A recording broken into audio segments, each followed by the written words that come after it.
Si vous me permettez, vous dites c'est l'inverse. Je voulais juste, oui, c'est l'inverse. Oui, enfin une inquiétude qui est peut-être émane d'un désaccord. Ouais.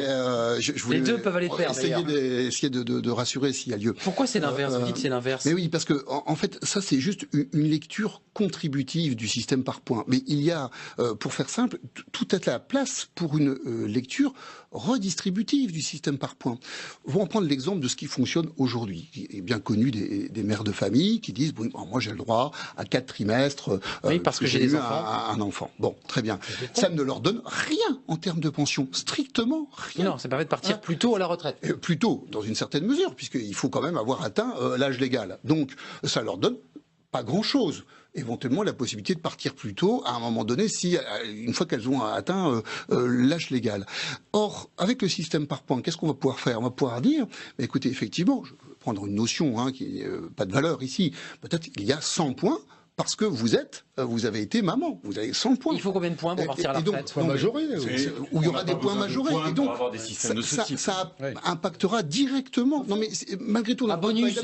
Mais là, ça impactera directement le niveau de retraite. Je veux dire, je pense qu'on peut avoir des désaccords, mais sur le fond, on ne peut pas contester le fait que il y aura toute une dimension redistributive du système par points, parce que la solidarité, bien sûr qu'il y en a besoin, bien sûr qu'elle a du sens, et moi, je pense qu'elle peut avoir plus de sens dans un système par points qu'aujourd'hui dans le système que nous avons. Philippe, peut-être dans la réforme de Jean-Paul Delevoye, on revient aux 10 meilleures années. Non, c'est une bonne idée, ça. Je vois bien le clin d'œil qui est fait. D'ailleurs, Pierre Dharréville souriait à ces propositions. Échanger quelques regards. Je souris parce que je suis d'accord. Voilà. Non, mais j'ai bien compris ça.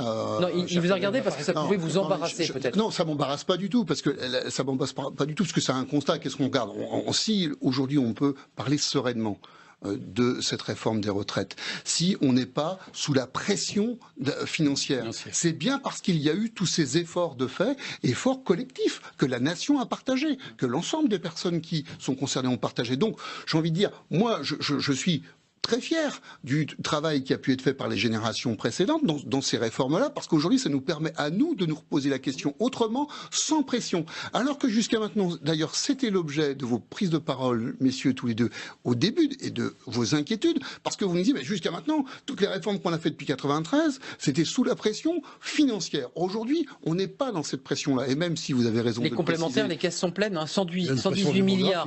Oui, alors il y a une pression démographique. Il y a de l'argent. Il y a une nécessité de créer la confiance. Il y a beaucoup d'argent. Le système de retraite. 118 milliards sur une des caisses. Oui, alors bon, et quelques milliards 300 milliards à l'année de pension de retraite. Donc il faut aussi, il faut un peu relativiser les réserves par rapport à ce que on investit, et c'est bien d'ailleurs ce qu'on redistribue sous forme de retraite. Mais 300 milliards par an. Excusez-moi d'y revenir. Un jeune qui nous regarde ce soir, il est étudiant et il se projette, il se dit un jour je serai à la retraite, il espère, il en doute.